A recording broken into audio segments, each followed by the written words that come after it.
Estamos en el año 52 a.C. En algún lugar de las colinas de la Galia, el destino de lo que hoy conocemos como civilización occidental pende de un hilo. Y creedme, ese hilo está a punto de romperse. Hoy vamos a sumergirnos en una de las jugadas militares más locas y desesperadas de toda la historia. Pensad en la situación.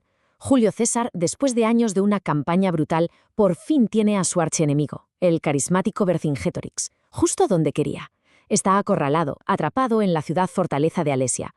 Parece que la partida ha terminado. Jaque mate. Y Vercingetorix no está solo, ni mucho menos. Con él, dentro de esas murallas, hay 80.000 de los guerreros galos más fieros que existen. La estrategia de César es simple pero letal. Esperar. Dejar que el hambre haga su trabajo. La victoria, bueno, parece que está servida en bandeja. Pero entonces, el silencio del asedio se hace añicos. Los exploradores romanos vuelven con la cara blanca, con noticias que hielan la sangre. El horizonte no se ha oscurecido por una tormenta. No, es un ejército. Un ejército de rescate galo. 250.000 de hombres, 250.000 guerreros sedientos de sangre romana que se dirigen directos a la espalda de César. Y aquí es donde vemos la verdadera dimensión del desastre. César solo tiene 50.000 legionarios. De repente, está superado en número en una proporción de más de 6-1. Y lo peor de todo, está atrapado entre dos ejércitos enemigos gigantescos. Ahora mismo, la situación de César es la de ser el relleno de un sándwich mortal. Si se queda, lo aplastan. Si intenta huir, lo cazan. La lógica, la razón, cualquier manual de estrategia militar grita una sola cosa: retirada, sálvese quien pueda. Pero claro, César no era un general cualquiera. Dio la orden más ilógica, más demente, más suicida que nadie podría haber imaginado. En esencia, les dijo a sus hombres: construid vuestra propia prisión. Una decisión que iba a dar paso a una de las batallas más increíbles de la antigüedad. Para entender la escala de esta locura, primero tenemos que entender a los dos hombres que movían las piezas en este tablero de ajedrez hecho de barro y sangre. Por un lado, Julio César, un genio militar, sí, pero también un político ambicioso y desesperado. Su carrera en Roma estaba acabada, y la conquista de la Galia era su única carta para volver como un héroe. Por el otro, Vercingetorix, un líder nato, un estratega brillante, el primer hombre en la historia capaz de hacer lo imposible, unir a todas las tribus galas, que siempre estaban peleando entre sí, bajo una sola bandera contra Roma. La estrategia de Vercingetorix era, de hecho, brillante. Él sabía que luchar contra las legiones romanas en campo abierto era un suicidio, así que aplicó una política de tierra quemada, quemar pueblos y cosechas para que los romanos no tuvieran que comer. Su jugada maestra fue llevar a su ejército a Alesia, una fortaleza natural casi inexpugnable. Su plan, que César se estrellara contra sus muros o muriera de hambre. Pero César, al llegar, vio que un asalto directo sería una carnicería. Así que hizo lo que los romanos hacían mejor: ingeniería.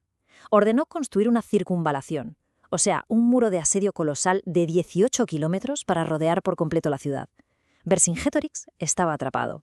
Pero justo antes de que el círculo se cerrara del todo, logró enviar a su caballería a pedir ayuda al resto de la Galia. Y aquí es donde un asedio que parecía de manual se transforma en una auténtica pesadilla psicológica, porque la llamada de auxilio de Vercingetorix había funcionado. La noticia se confirma: el gigantesco ejército de rescate galo está a solo unos días de marcha. Y de repente, todo cambia. Los cazadores se convierten en la presa.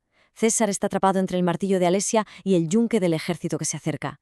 Y entonces César da la orden que hizo que sus propios centuriones, veteranos curtidos en 1000 batallas, dudaran seriamente de su salud mental. No levantó el asedio, no se retiró, no, dobló la apuesta. Ordenó construir un segundo muro, esta vez mirando hacia afuera, para defenderse del ejército de rescate. Esto creó lo que los historiadores llaman el Donut de la Muerte, un pasillo de tierra entre dos murallas. Durante semanas, 50.000 legionarios vivieron, comieron y durmieron en este espacio claustrofóbico, asediando una ciudad mientras ellos mismos eran asediados. ¿Se puede imaginar la presión psicológica? El enemigo está al frente, sí, pero también está a tu espalda. Escuchas el sonido de la guerra en ambas direcciones. No hay escapatoria. Pero César no solo construyó muros. Convirtió el terreno en una máquina de matar. Ordenó cavar fosos y llenarlos de agua. Instaló trampas mortales, como estacas afiladas y envenenadas ocultas en hoyos, y sembró el campo con miles de ganchos de hierro escondidos entre la hierba. Una defensa diseñada no solo para matar, sino para destrozar la moral del que atacara. Y todo esto, toda esta ingeniería, toda esta presión insoportable, nos lleva al momento de la verdad, al punto de ruptura donde la estrategia se acaba y solo queda la pura y desesperada voluntad de sobrevivir.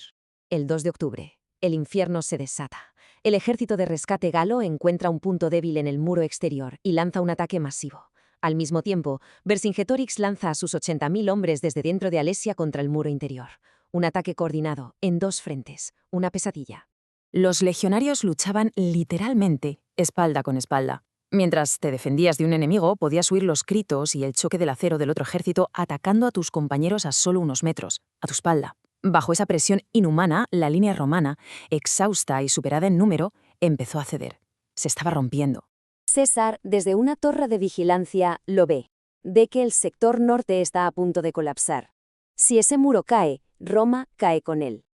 Y en ese instante, en el momento de máxima desesperación, hizo su jugada más legendaria.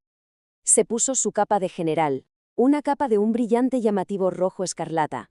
El objetivo de esto era puramente psicológico. Esa capa roja era un faro. No era para protegerse, no, era para ser visto, para que cada legionario supiera que su general no estaba a salvo en la retaguardia, sino que iba a unirse a ellos en el peor punto de la batalla. César reunió sus últimas tropas de reserva y, en lugar de reforzar la línea desde dentro, salió por una puerta y atacó al ejército galo por el flanco, por la retaguardia. El efecto fue demoledor. Los galos, al ver la capa roja aparecer por donde menos se lo esperaban, entraron en pánico. Pensaron que un tercer ejército romano, uno nuevo, había llegado. Su formación se rompió. En cambio, para los romanos, ver a su general cargando de frente al peligro tuvo el efecto contrario. Su moral se disparó. La línea, que estaba a punto de romperse, se endureció y aguantó. Lo que vino después ya no fue una batalla, fue una masacre. Y las consecuencias de ese único acto de valentía, de esa capa roja, cambiarían el curso de la historia para siempre. Con la primera luz del día, un silencio sepulcral cayó sobre el campo de batalla. Vercingetorix, viendo que todo estaba perdido, tomó una última y noble decisión. Se vistió con su mejor armadura, montó a caballo, cabalgó solo hasta el campamento romano y arrojó sus armas a los pies de César. La Galia, después de años de una guerra sangrienta, por fin había sido conquistada. Y es que Alesia no fue solo una batalla, fue el cimiento de un imperio. La riqueza y el prestigio que César consiguió allí le permitieron comprar la lealtad de sus legiones, cruzar el Rubicón unos años más tarde, ganar una guerra civil y finalmente acabar con la República Romana para dar paso al imperio. Sin esta victoria imposible, el mapa de Europa que conocemos hoy simplemente no existiría. César se construyó una prisión y la convirtió en su mayor victoria.